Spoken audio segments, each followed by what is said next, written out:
Halo loh, apa kabar? Assalamualaikum warahmatullahi wabarakatuh. Saya Sunan Arif dari Forum News Network.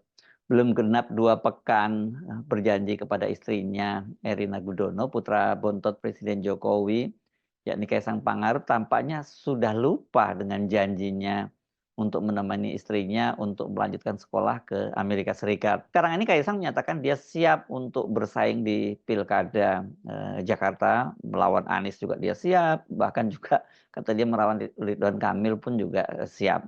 Kalau saya pribadi diminta untuk bisa nanti oleh masyarakat untuk maju ke pilkada melawan Pak Anies saya berani, melawan Pak Ridwan Kamil juga saya berani. Itu kata Kaisang yang kepada wartawan hari ini ya, Selasa tanggal 6 Agustus 2024.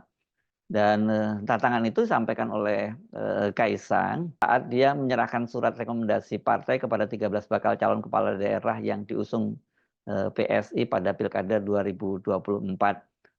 Namun Kaisang menyebutkan dia masih menunggu dinamika di lapangan soal kepastian sosok yang akan diusung partainya pada Pilkada Jakarta 2024. Pernyataan Kaisang ini bertentangan dengan janjinya kepada istrinya Erina Gudono, dan ini kan janjinya tidak hanya diucapkan berdua ya, karena itu diunggah di akun media sosialnya, di akun Instagramnya, yang dia waktu itu menyatakan rasa syukur dan bangganya karena Erina Gudono istrinya itu akan melanjutkan sekolahnya mengambil program S2 ke University of Pennsylvania atau UPenn. Ini salah satu perguruan tinggi terbaik di Amerika yang sering dikenal dengan Ivy League gitu ya. Kaisang menyatakan dia bangga atas keberhasilan Erina karena kerja kerasnya diterima untuk studi postgraduate itu tidak hanya di UPenn, tapi itu dia diterima di kampus dua-duanya ini Ivy League, yakni Columbia University dan juga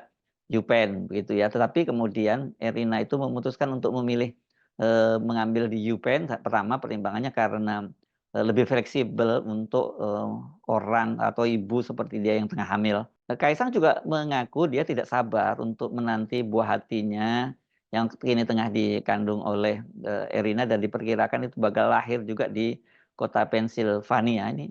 Sebagaimana dulu juga Erina dilahirkan di kota itu. Erina ini lahir ketika kedua orang tuanya juga mengambil studi lanjutan di Amerika Serikat di Pennsylvania. Kedua orang tua Erina ini adalah akademisi. Bapaknya ini Profesor Muhammad Gudono almarhum adalah guru besar di Fakultas Ekonomi dan Bisnis Universitas Gadjah Mada. Ini tempat Erina itu juga menyelesaikan S1-nya. Dia ini S1-nya di ekonomi, dan dia sesungguhnya pernah juga melanjutkan sekolahnya ke Universitas Columbia, tapi tidak tahu saya waktu itu fakultas atau jurusan apa yang dia ambil. Merespon unggahan Kaisang itu lewat akun Instagramnya, Erina Gudono mengucapkan terima kasihnya atas sikap Kaisang yang mensupportnya secara penuh. Terima kasih yang paling banyak buat suamiku, Mas Kaisang, yang support aku dalam proses ini. Dari ngajarin waktu aku ngambil CFA, nyemangati aku belajar banyak tes kuliah, dan menepati cita-citamu buat dukung aku sekolah. Anak kita pasti bangga punya bapak seperti Mas. Wah, ini kan sebenarnya sudah gayung bersambut. Jadi artinya ya Kaisang sudah menyatakan akan menemani Erina, dan Erina juga merasa senang dan bangga karena ditemani oleh Kaisang. Tapi kemudian tiba-tiba kan sekarang ini kok dia seperti mengingkari janjinya ya. Karena waktu Kaisang mengunggah pernyataan itu atau sebenarnya itu merupakan perasaan personal dia kepada Erina itu, tetapi pernyataan yang diunggah yang bisa diakses oleh publik itu menimbulkan spekulasi bahwa Kaisang itu melepas ambisinya untuk maju di pilkada baik di Jakarta maupun di Jawa Tengah. Bukan hanya itu, orang kemudian semakin yakin pada satu kesimpulan, kelihatannya Kaisang ini sudah melupakanlah bahwa dia ingin juga seperti bapak dan kakaknya menjadi pejabat publik, atau termasuk juga kakak iparnya ya menjadi pejabat publik itu. Nah, karena kan di Jawa Tengah itu dia juga menyerahkan tiket PSI itu ke Lutfi. PSI itu di Jawa Tengah punya 2 kursi, dan 2 kursi itu diserahkan sebagai dukungan kepada Ahmad Lutfi, mantan Kapolda Jawa Tengah, yang sekarang ini menjadi Sekjen di Kementerian Perdagangan. Semula ini kan Kaisang diperkirakan itu akan maju di Pilkada Jakarta, sebagaimana seperti yang dia kemukakan ketika ditanya oleh wartawan, apakah dia akan memilih maju di pilkada di Solo, menjadi wali kota Solo seperti yang, semula itu, dia, dibayangkan, atau milih di Jakarta. Dan pada waktu itu kan Kaisang menyatakan bahwa sebagai ketua umum partai tentu dia akan memilih untuk, menjadi, gubernur di Jakarta ya, karena Jakarta ini, bagaimanapun adalah pusat, sekarang ibu kota ya, belum belum pindah nantinya ke IKN ya, dan saya kira tidak akan pindah begitu. Tetapi kelihatannya karena peluangnya, sangat kecil, karena ada faktor Anies itu kemudian, Kaisang itu mengalihkan, targetnya ke Jawa Tengah. Ini kan keluarga Pak Jokowi ini pasti juga sama dengan bapaknya sangat memperhatikan hasil-hasil survei ya. Dan, dari publikasi, survei-survei yang bermunculan itu kan, Anies itu, diperkirakan akan menang mudah maju, kalau dia mendapat tiket dan maju di pilkada Jakarta karena elektabilitasnya sangat tinggi, dan di bawah Anies itu kemudian ada nama Ahok ya, yang juga lumayan tinggi walaupun tidak setinggi Anies. Nah, nama Kaisang ini, dia berderet di satu level dengan sejumlah nama yang, elektabilitasnya itu hanya 1%. Jadi yang, rasanya dengan kecurangan yang sangat masif pun nggak mungkin, Kaisang itu bisa memenangkan, pilkada di Jakarta. Karena itulah kemudian, ketika muncul hasil-hasil survei bahwa, survei Kaisang itu di, Jawa Tengah itu tertinggi, bahkan lebih tinggi dari, Ahmad Lutfi, ya, banyak yang menduga, kelihatannya Kaisang ini akan, mengalihkan targetnya mengincar posisi sebagai gubernur di, Jawa Tengah. Namun dengan keputusan Kaisang yang menyerahkan, kursi PSI ke Ahmad Lutfi dan unggahan Instagram yang menyatakan dia akan menemani Erina pergi ke Amerika Serikat, sekolah ke Amerika Serikat ini kan ya, kemudian banyak yang menduga Kaisang benar-benar akan benar-benar, melupakan mimpinya untuk maju di pilkada. Mengapa kesimpulan semacam itu? Sebab Erina Gudono ini katanya akan berangkat ke Amerika seperti unggahan, Kaisang dinyatakan pada bulan Agustus ini. Sementara pada bulan Agustus ini kan, tahapan untuk pendaftaran calon, kepala daerah itu sedang berlangsung gitu ya. Nanti terakhir tanggal 27, dan kemudian penetapannya bulan September, dan setelah itu nanti pilkadanya pada tanggal 27 November, 2024 ini. Nah, kalau, dia terpilih atau siapapun yang terpilih, di dalam pilkada ini dan tidak ada sengketa di Mahkamah Konstitusi, itu seperti dikatakan oleh Menteri Dalam Negeri Tito Karnavian, itu mereka akan dilantik secara serentak pada tanggal 7 Februari 2025 ya. Ini kok jadi beda ya dengan, peraturan KPU yang dibuat oleh, di eranya Hasyim Asyari yang menyatakan bahwa pelantikan hasil pilkada serentak itu pada tanggal 1 Januari 2025. Ini menyusul, keputusan dari Mahkamah Agung yang mengabulkan gugatan dari Partai Garuda tentang syarat batas usia seorang kepala daerah, yakni khususnya untuk gubernur dan wakil gubernur itu menjadi 30 tahun.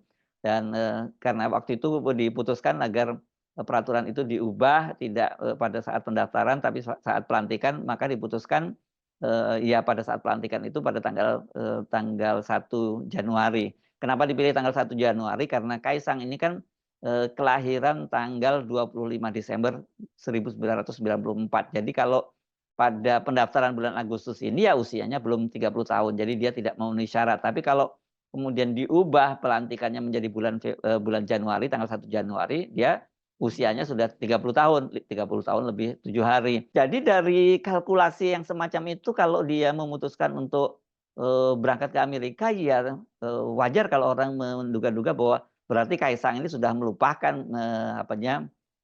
mimpinya ini ya untuk maju dan lebih memilih untuk menemani istrinya. Saya kira bukan semata-mata karena dia betul-betul rela mengorbankan semua mimpinya demi untuk untuk menemani istrinya, tetapi lebih pada peluang dia untuk, memenangkan pilkada itu berat. Jadi ya untuk apa dia mempertaruhkan itu semua ya, dia, tidak menemani istrinya yang sedang hamil dan bersiap untuk melahirkan anaknya, sementara kemudian dia bertarung untuk sebuah pertarungan yang tidak, mungkin dia menangkan. Sikap Kaisang ini tidak berubah karena beberapa hari lalu yang ketika ditanya oleh wartawan apakah betul dia itu betul-betul memutuskan tidak akan maju pilkada, Kaisang menjawab bahwa dengan tegas, "Jawaban saya adalah saya akan menemani istri saya." Itu pernyataan Kaisang ya, jadi tegas dia. Melupakan itu. PSI sendiri juga tampaknya sudah mulai mengantisipasi keputusan, Kaisang untuk pergi ini. Seperti dikatakan oleh Sekjen, PSI Raja Juli Antoni, dia menyatakan dia menghormati, pilihan atau sikap pribadi dari Kaisang itu tetapi mereka menyatakan masih belum, membahas lebih lanjut apakah, nanti kemudian akan ditunjuk, PLT atau pelaksana tugas ketua umum selama Kaisang ada di Amerika atau seperti apa. Nah, soal PLT ini sebenarnya kalau ini ada apanya ya, ada presidennya ya.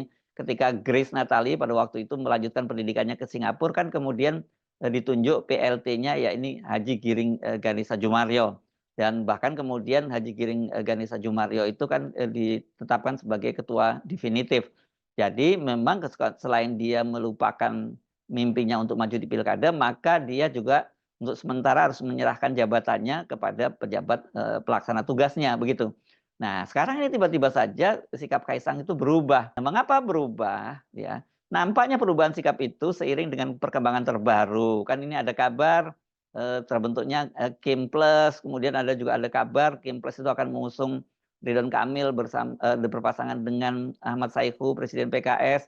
Artinya apa? Kalau terjadi itu semua berarti kan Anies Baswedan yang selama ini yang menjadi batu penghalang besar, bagi Kaisang untuk meraih jabatannya sebagai, gubernur, ya itu, kemungkinan besar dia akan, tersingkir, dia tidak akan mendapatkan tiket. Dan kemudian tanda-tandanya semakin kuat itu ketika Golkar, akhirnya ikhlas menyerahkan tiket, calon gubernur Jawa Barat itu dari tangan, Ridwan Kamil kepada Deddy Mulyadi, ini kader Partai Gerindra.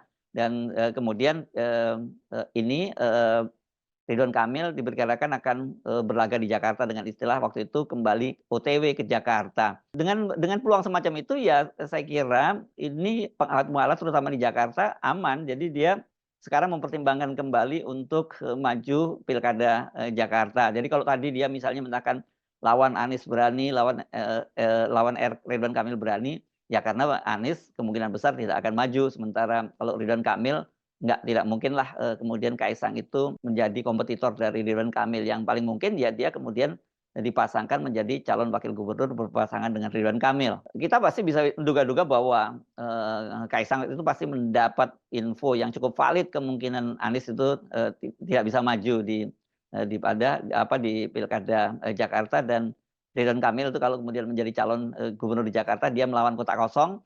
Itu banyak diperkirakan oleh para pengamat, tapi saya sendiri memperkirakan tidak mungkin melawan kota kosong, mungkin akan disiapkan calon boneka sama seperti ketika Gibran waktu itu maju di pilkada, Solo, waktu itu kan dia juga bukan tidak lawan kota kosong, tapi lawannya itu tukang jahit dan ketua RW. Kenapa lebih untung, ada lawannya, lawan boneka daripada kota kosong, karena kalau melawan kota kosong kemungkinan kalah itu bisa saja terjadi seperti yang dikatakan oleh Ahok. Dan saya dalam konten sebelumnya saya menyebut itu kan ada presidennya di Pilwakot, Makassar pada waktu itu ya. Sementara kalau calon boneka seperti pengalamannya ketika, Gibran maju sebagai calon wali kota Solo pada waktu itu kan dia bisa menang telak begitu. Jadi, peluang Kaisang untuk mendampingi, RK itu ya karena dipastikan ini kalau dia akan menang karena tidak lagi ada lawannya. Lawan boneka itu kan tinggal baku atur saja ya. Jadi tampaknya ini demi ambisinya untuk menjadi eksekutif seperti, keinginan dia jadi kepala daerah, ini, Kaisang itu mau tidak mau harus mengingkari janjinya kepada istrinya. Soal nanti bagaimana istrinya marah atau ada pertengkaran keluarga, saya kira itu bisa diselesaikan demi sebuah ambisi dari dinasti, keluarga Jokowi. Saya Arif dari Forum News Network, sampai jumpa lagi. Wassalamualaikum warahmatullahi wabarakatuh.